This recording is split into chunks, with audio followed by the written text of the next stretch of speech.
Assalomu alaykum, qadrli Ersoq go'zallari, barchangizga xayrli kun tilagan holda o'zimni tanishtirib o'tsam, men Beknazarova Gulnoza Ersoq korporatsiyasida liderlik statusida faoliyat yuritib kelyapman.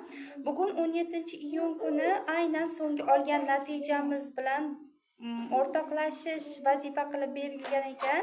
Men ham shu fursatdan foydalanib, eng so'nggi olgan natijam Mevidol Mixdan olgan natijamni bo'lishmoqchiman. Mevidol Mixni aynan emzikli bo'lganim uchun tug'ruqdan qolgan qorin osilishlari, qorin yeltirishlari hamda juda yaxshigina ortiqcha vazn bilan qolib ketganligim sababli shundan xalos bo'lish uchun Mevidol Mixni aksiyada kelganda sovg'ada oldim. Mevidol Mixni iste'mol qilgan jarayonimda menda oshqozon hazm bo'lish jarayonlari juda yaxshi amalga oshdi. Undan tashqari buni iste'mol qilib tez chanqash holatlari kuzatilmadi deyarli. Buni men 3-iyun kuni iste'mol qilishni boshladim hamda 15-iyun kuni ichib tugatdim. Aynan 2 kun oldin mana tugagan. Bundan tashqari menga yana bir yordamchi Bromelain badini birgalikda iste'mol qildim Mevidol Mix bilan birga.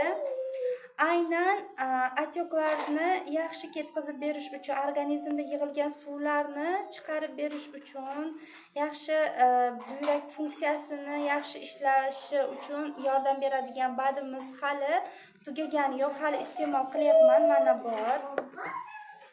Undan tashqari yana bir yordamchimiz antisellyulitli losyondan foydalandim. Aynan ertalabkida shu osilgan bo'ksalarimga, qorinlarimga surish orqali yaxshigina vazn tashlashimga yordam berdi. Antisellyulitli losyon nafaqat qorin yoriqlarini tuzatib beradi, teridagi yoriqlarni, undan tashqari organizmda shu terida ostida yig'ilgan suvlarni chiqarib berish xususiyatiga ham ega hisoblanadi. Mana shu uchalasidan foydalangan holda men juda yaxshigina natijaga erishdim. Aynan 5 kunda 3 kilogramm ozdim.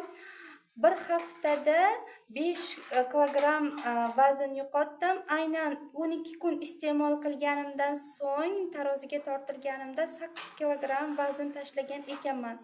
Hech qanaqangi parhezlarsiz, shirinlik iste'mol qilmay yoki boshqa narsa vaqtida ovqatlanmay unaqalarni qilmadim. Aynan ovqatlanish jarayonimda faqatgina e'tibor bergan narsam suv ichishni joyiga qo'ydim. Aynan ovqatlanishdan oldin 1 stakan suv iste'mol qildim. Soat 9:10 dan keyin suv iste'mol qilmadim. Aynan avvalgi va keyingi do'pposlik qilingan rasmlarimni ham birgalikda sizlar bilan bo'lishib qolaman.